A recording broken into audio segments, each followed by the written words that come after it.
പറഞ്ഞിട്ടല്ല നിങ്ങൾ പോകുന്നത്. നിങ്ങൾ ഇറങ്ങി പോകുന്നൊന്നും പറഞ്ഞിട്ടില്ല ഇവിടുന്ന്. അത്രയല്ലേ ഉള്ളൂ. അല്ല ഞാൻ നിങ്ങളെ ഇറക്കി വിട്ടതൊന്നും അല്ലല്ലോ ഇത്. ഞാൻ നിങ്ങളെ ഇറക്കി വിട്ടതൊന്നും അല്ലല്ലോ. ആണല്ലോ, നിങ്ങളുടെ സൗകര്യം പോലെ പോവുകയാണ്. അല്ലാതെ നിങ്ങളെ ഞാൻ ഇറക്കി വിട്ടതോ ഒന്നുമല്ല. അത്രയല്ലേ ഉള്ളൂ. ശരി, അത്രയല്ലേ ഉള്ളൂ. അപ്പൊ ഇതെന്റെ വീടാണ്. ഞാൻ ഇത് ആർക്കും വിറ്റു കൊടുക്കാനൊന്നും ഉള്ളതല്ല. ഇതെന്റെ വീടാണ്. ഞാനിവിടെ താമസിക്കും. ഇതെന്റെ വീടാണ്. മുക്കും വരും.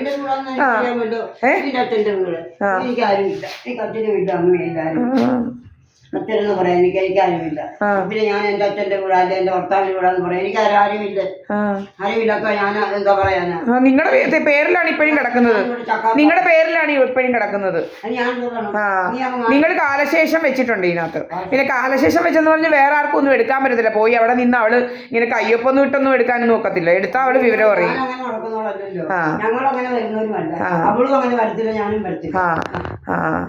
അതുപോലെ ഞാൻ അവളുടെ കയ്യിൽ നിന്ന് പൈസ ഒന്നും വാങ്ങിച്ചിട്ടില്ല. എനിക്ക് അയച്ചു തരുന്ന പൈസയല്ല എൻ്റെ അച്ഛൻ്റെ പെൻഷനേ 15,000, നിങ്ങളുടെ 15,000. അല്ലാതെ ഓരോ ആണുങ്ങളുടെയും ഞാൻ വാങ്ങിച്ചിട്ടില്ല. അവളുടെ 15,000 ഞാൻ വാങ്ങിച്ചിട്ടില്ല. ആരുടെ പൈസയാണെന്നൊന്നും പൈസ അയച്ചു തരുന്നുണ്ട്. എന്റെ പെൻഷൻ നിന്റെ അച്ഛൻ്റെ എന്റെ പെൻഷനാണ്. നിന്റെ അച്ഛനായിട്ട് പെൻഷൻ ഇല്ല, എന്റെ പെൻഷനാണ്. നിങ്ങളുടെ അച്ഛൻ മരിച്ചു കഴിഞ്ഞാൽ പിന്നെ ആ പെൻഷൻ അവകാശം എനിക്ക് അച്ഛൻ മരിക്കുന്ന എനിക്ക് പെൻഷൻ കിട്ടുമായിരുന്നു. ഇല്ല, നിങ്ങളുടെ അച്ഛൻ മരിച്ചു കഴിഞ്ഞപ്പോഴേ എനിക്ക് പെൻഷൻ കിട്ടത്തുള്ളൂ. എന്റെ അച്ഛൻ വർക്ക് ചെയ്തില്ലായിരുന്നെങ്കിൽ കിട്ടത്തില്ലായിരുന്നല്ലോ. അത്രേ ഞാൻ പറഞ്ഞുള്ളൂ.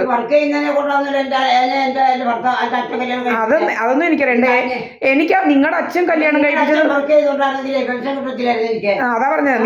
എന്റെ അച്ഛൻ വർക്ക് ചെയ്തോണ്ടല്ലേ പെൻഷൻ കിട്ടുന്നത്. അപ്പം പിന്നെ എന്റെ അച്ഛന്റെ അല്ല, എന്റെ അച്ഛന് പെൻഷൻ കിട്ടിയില്ലേ? അപ്പം മരിച്ചു കഴിഞ്ഞപ്പോഴാണ് പെൻഷൻ കിട്ടിയത്.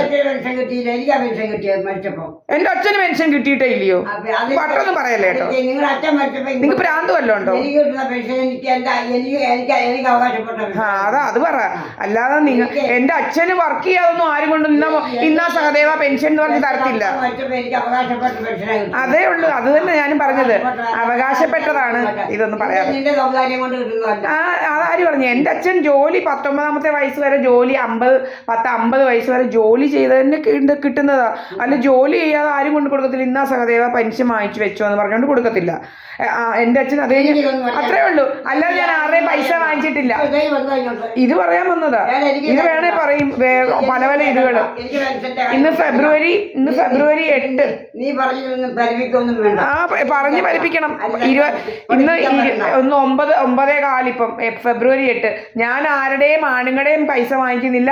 ഞാൻ ഒരു പ്രീതായസ്മണിക്കറിന്റെയും പൈസ ഇന്ന് വരെ വാങ്ങിച്ചിട്ടില്ല. എനിക്ക് എന്റെ അച്ഛന്റെയും അമ്മയുടെയും പെൻഷനാണ് വാങ്ങിച്ച 15 അല്ല ഒരാളുടെയും ഞാൻ വാങ്ങിച്ചിട്ടില്ല. അയ്യോ, എന്റെ അച്ഛന്റെ വലിയ പെൻഷൻ. മരിച്ച ആളിന് അവകാശം ഇല്ലെങ്കിൽ എന്റെ അച്ഛന് ഉണ്ടായിരുന്നത് നിങ്ങൾ എന്റെ അച്ഛനെ കെട്ടിയില്ലായിരുന്നു നിങ്ങൾക്ക് പെൻഷൻ കിട്ടും. നിങ്ങൾ ഈ വെറുതെ മുട തന്നെ ഞാൻ പറയാം. ഞാൻ പറഞ്ഞു അതാ നിങ്ങൾക്ക് വിവരക്കേടുണ്ടെന്ന് അതാ പറഞ്ഞത്. നിങ്ങൾ ഭയങ്കര വിവരക്കേടാ സത്യത്തില്. എന്റെ അച്ഛന് എന്നെ കെട്ടാൻ പറ്റത്തില്ല. അങ്ങനെ ചില നാട്ടിൽ നടപ്പൊക്കെ ഉണ്ട്. അത് ഇവിടെ ഇല്ല. അങ്ങനെ സാധാരണ എങ്ങനെയാണ് മക്കൾ പറഞ്ഞിട്ടാണോ അച്ഛനെ മകൻ? ഇതാ പറഞ്ഞു നിങ്ങൾ ഭയങ്കര വിവരക്കേടാന്ന്. നിങ്ങളുടെ ഈ വിവരക്കേടുണ്ടല്ലോ വല്ലവരും കേട്ടോ നിങ്ങളെ തല്ലും. നിങ്ങൾക്ക് ഭയങ്കര വിവരക്കേടാ. നിങ്ങളോട് നല്ലപോലെ പറഞ്ഞാലേ ശരിയാവത്തുള്ളൂ.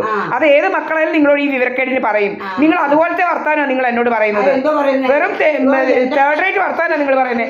ഏതെങ്കിലും മക്കളാണോ അച്ഛനോടും അമ്മയോടും പറയുന്നത്? എന്തോ മക്കൾ അപ്പൊ ഞാൻ എന്തോ നിങ്ങളുടെ കല്യാണത്തിന് മുമ്പ് ഉണ്ടായതാണ്. അപ്പൊ നിങ്ങൾ മോശക്കാരി കേട്ടോ. നിങ്ങൾക്ക് ഭ്രാന്ത് വല്ലതും ഉണ്ടോ? നിങ്ങൾക്കാണ് തലയ്ക്ക് വെളിവ് കുറവ്. നിങ്ങൾക്ക് തലയ്ക്ക് വെളിവ് കുറവാ. നിങ്ങൾ ഇങ്ങനൊന്നും സംസാരിക്കരുത്. പിന്നെ അല്ലാതെ ജോലി ചെയ്തിട്ടല്ലേ പെൻഷൻ കിട്ടിയത്? ചുമ്മാ ഇരുന്ന പെൻഷൻ കിട്ടുമോ? എനിക്ക് പെൻഷൻ കിട്ടത്തില്ല. എനിക്ക് ജോലിയില്ല. അതുകൊണ്ട് അത് എന്റെ അച്ഛൻ ജീവിച്ചിരിക്കുമ്പോ എന്റെ അച്ഛൻ പോയി വാങ്ങിക്കുമായിരുന്നു പെൻഷൻ. എന്റെ അച്ഛന് പെൻഷൻ കിട്ടുമായിരുന്നു. നിങ്ങൾ എന്തൊരു വർത്താനായി പറയുന്നത്? അതാ പറഞ്ഞ നിങ്ങൾ എന്റെ അച്ഛൻ ജോലി ചെയ്തുകൊണ്ടാണ് എന്റെ അച്ഛന് പെൻഷൻ കിട്ടുന്നത്. ആ പെൻഷൻ എന്റെ അച്ഛൻ മരിച്ചതുകൊണ്ട് നിങ്ങൾക്ക് കിട്ടുന്നത്. അത് ഇത് ഇങ്ങനത്തെ വർത്താനം പറയാതെ കേട്ടോ. ഞാൻ പറഞ്ഞോ എനിക്ക് അവകാശം ഉണ്ടെന്ന്? അപ്പൊ നിങ്ങളുടെ ഇളയ മോള് കാശ് കാശ് ATM വെച്ച് എടുക്കുന്ന അവക്കാണോ അവകാശം? അപ്പൊ അവക്കെന്തോ ഈ അവകാശം? നമുക്ക് അവകാശമില്ല. ഞാൻ അതെന്തുവാ അങ്ങനെ ഒരു വ്യത്യാസം എന്തുവാ? ആ ഒരു വ്യത്യാസം എന്തുവാ? അവള് വർഷങ്ങൾ കൊണ്ട് ഇത് എടുക്കുക ATM കാർഡ്. എടുക്കുന്നില്ല. ആ എന്റെ ആവശ്യത്തിന് തെളിവുണ്ട് എല്ലാത്തിനും. എന്തോ തരും, എന്റെ ആവശ്യത്തിന് തരുന്നുണ്ട്. ഞാൻ ആവശ്യപ്പെട്ട പെൻഷൻ തരും. ആ തെളിവുണ്ട്, എത്ര എടുക്കുന്നു, എന്ന് മുതൽ എടുക്കുന്നു ഒക്കെ ഉള്ളതിന് തെളിവുണ്ട്. തെളിവൊക്കെ വേണമല്ലോ, തെളിവൊക്കെ വേണം, എല്ലാത്തിനും കറക്റ്റ് ആയിരിക്കണം. എന്റെ മോളെ എന്റെ ഭർത്താവിന്റെ പെൻഷൻ എനിക്ക് എടുക്കാനൊക്കാത്തതുകൊണ്ട്. അപ്പൊ ഞാൻ നിങ്ങളുടെ മോളല്ല, വേറെ ഇത് വഴിയോ വന്നതാണോ? സഹദേവൻ വേറെ കെട്ടിയുണ്ടായതാണോ? അതാ അവളിങ്ങനെ കുറെ നാളുകൊണ്ടേ എടുക്കുക, പണ്ട് മുതലേ അവളായി എടുക്കുന്നത്. അത് പറഞ്ഞാൽ മതി. ഞാൻ ആരുടെയും പെൻഷൻ ഇതുവരെ എടുത്തിട്ടില്ല, നിങ്ങൾ തരുന്നതേ ഉള്ളൂ. നിങ്ങളുടെ മോൾ ഒത്തിരി വാങ്ങിച്ച് ഇങ്ങനെ തിന്നിട്ടുണ്ട്, നല്ലപോലെ, നല്ല ശരിക്കും തിന്നിട്ടുണ്ട്. അത് മാത്രം പറഞ്ഞാൽ മതി. അത് നിങ്ങൾ ഇങ്ങനെ സംസാരിക്കും. അതാ നിങ്ങൾ വിവരക്കേടാന്ന് പറഞ്ഞതാ, നിങ്ങൾ ഭയങ്കര വിവരക്കേടാ. അത് നീ അത്രേ ഉള്ളൂ. എടുത്തിട്ടുള്ളത് കൊണ്ടാ പറയുന്നത്. തെളിവുണ്ട്, എവിടെന്നാ എടുക്കുന്നതെന്ന് തെളിവ് വരും. ഏത് ATM എടുത്തു, എങ്ങനെ എടുത്തു എന്നുള്ളതിന് തെളിവുണ്ട്. ഞാനോ? എല്ലാത്തിനും തെളിവുള്ളത്, ആർക്കും തെളിവില്ലാതൊന്നുമില്ല, എല്ലാം തെളിവെടുക്കാൻ പറ്റും. എന്താ എടുത്തു തരുന്നത്? എടുത്തൊന്നും തരുന്നില്ല, അവള് ഉപയോഗിക്കുന്നുണ്ട്, പണ്ട് മുതലേ അവള് എടുത്തോണ്ടിരിക്കുകയായിരുന്നു. എനിക്കൊന്നും വേണ്ട. അല്ല, ഇങ്ങനത്തെ വർത്താനം വേണ്ട. രണ്ട് രീതിയിലൊന്നും മക്കളെ രണ്ടായിട്ട് കണ്ടേച്ചേ ഈ ഗുസ്തിയൊന്നും വേണ്ട. നിങ്ങൾ ഒത്തിരി ഗുസ്തി എന്റെ അടുത്ത് പിടിച്ചതാ കേട്ടോ. എന്നെ ആരാന്റെ കൂടെ പോയെന്ന് പറഞ്ഞുകൊണ്ട് കൊണ്ടുവന്ന് മെന്റൽ ഹോസ്പിറ്റലിൽ ഇട്ട് നിങ്ങൾ എന്നെ പീഡിപ്പിച്ചവരാ. അതൊക്കെ എനിക്കറിയാം. അതൊക്കെ അവിടെ എഴുതി വെച്ചതുകൊണ്ട് ഞാൻ എടുക്കും. ഇതെല്ലാം ഞാൻ എടുപ്പിച്ച് സുബ്രഹ്മണ്യന്റെ ഒക്കെ രോഗം ഞാൻ തീർക്കും. സുബ്രഹ്മണ്യനും ഇതിനകത്ത് വന്നവരെയല്ല. പേടിപ്പിക്കൊന്നുമല്ല. നിങ്ങൾ കോടതി പറഞ്ഞാൽ മതി അന്നേരം കേട്ടോ. നിങ്ങൾക്ക് എന്ത് അവകാശം ഉണ്ടെന്ന് എനിക്കൊന്ന് അറിയണം. നീ എന്തോ ആരാന്റെ കൂടെ പോയെന്ന് പറഞ്ഞുകൊണ്ട് മെന്റൽ ഹോസ്പിറ്റലിൽ കൊണ്ടിട്ട് നീ എന്നെ പീഡിപ്പിക്കാൻ ഒരു പ്രാവശ്യമല്ല. നീ അതുപോലെ എന്തുവാ ബിജുപി എന്ന് പറയുന്നവനും നിങ്ങളും കൂടെ, നീയും നിന്റെ മോളും കൂടെ ചേർന്നുകൊണ്ട് ജോസ്കോയിൽ പോയി ഇരുന്നോണ്ട് എന്നെ അവിടെ 18 ദിവസമാണ് മയക്കിയിട്ട് പൈസ വാങ്ങിച്ചത്. ഇതെല്ലാം അറിയാം കേട്ടോ. നിങ്ങളുടെ മോളും ഉണ്ട് ഇതിനകത്ത്, മോളും ഉണ്ട്.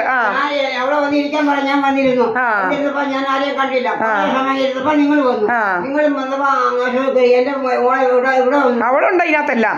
ഇവള് ഭയങ്കര കണ്ണിയാ ഇതിനകത്തെല്ലാം. നമ്പർ വൺ കള്ളി അവളാണ്. ചന്തിയൊന്നും കടിക്കണ്ട. നിങ്ങൾ നാളെ പോയില്ലേ അവിടെ കടിച്ചോ? എനിക്ക് കടിക്കേണ്ട കാര്യമൊന്നുമില്ല അവിടെ കേട്ടോ. അവള് കള്ളിയാന്നുള്ളത് നല്ലപോലെ അറിയാം എല്ലാവർക്കും. അവൾ എടുക്കുന്നതൊക്കെ എങ്ങനെയാന്ന് നല്ലപോലെ എല്ലാവർക്കും അറിയാം. എന്തിനാ എടുക്കുന്നത്? നിങ്ങളെ കൊടുത്തേക്കുമല്ലയോ? എനിക്ക് എന്റെ പെൻഷൻ എടുക്കാൻ അറിയാവുന്നവരെ കൊണ്ട് കണ്ടവരെ കൊണ്ട് എന്റെ മോളെ കൊണ്ട് മോളോ കളിപ്പിക്കത്തില്ല. എല്ലാവരും എടുത്താൽ പിന്നെ സ്ഥലത്തിൽ എവരെ കൊണ്ടുപോകും. എല്ലാം ഈ തരുവല്ലോ അല്ലയോ? എന്നാ അങ്ങനെ ATM കാർഡ് എടുത്താൽ അങ്ങനെ അല്ലേ നിങ്ങൾക്ക് തരുന്നുണ്ടോ മാസം? ഞാൻ ചോദിക്കുമ്പോൾ തരും. ആണോ? എനിക്ക് ആവശ്യപ്പെടുമ്പോഴൊക്കെ തരും. 38,000 ചില്ലറ നിങ്ങൾക്ക് കിട്ടുന്നുണ്ടല്ലയോ? എനിക്ക് ആവശ്യം അത് മതി, അറിഞ്ഞാ മതി. അപ്പൊ അങ്ങനെയാണല്ലോ. അപ്പൊ അവിടെ ഒന്നും ആരും വാങ്ങിക്കുന്നില്ല. അവളങ്ങനെ വലിയ എന്താ അവളുടെ ഏതാണ്ടൊക്കെ വാങ്ങിച്ചു തിന്നുന്നൊന്നും അവളെ ഉണ്ടാക്കേണ്ട കാര്യങ്ങളൊന്നും ഇല്ല. അതിൽ കണ്ട ആണുങ്ങളുടെ ഞാൻ വാങ്ങിച്ചിട്ടില്ല. അങ്ങനെയൊക്കെ ഉണ്ടാക്കുന്നുണ്ട്. അതൊക്കെ കൈവച്ചിരുന്നാ മതി. അതൊക്കെ നമുക്ക് എടുക്കുമ്പോ അറിയാം.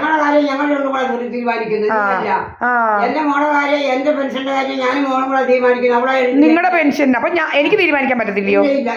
അപ്പൊ അതെന്താ വ്യത്യാസം? ആണോ? അതെന്താ അത്ര വലിയൊരു ആ വ്യത്യാസം? എന്തുവാ? ഒരു വ്യത്യാസമില്ല.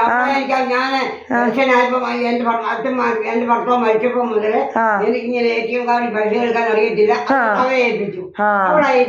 അന്ന് മുതലേ അപ്പൊ അന്ന് മുതലേ അവിടെ തിന്നുവാന്നുള്ളതാ. അത് മതി. അതറിഞ്ഞാ മതി. അതറിഞ്ഞാ മതി. ശരി.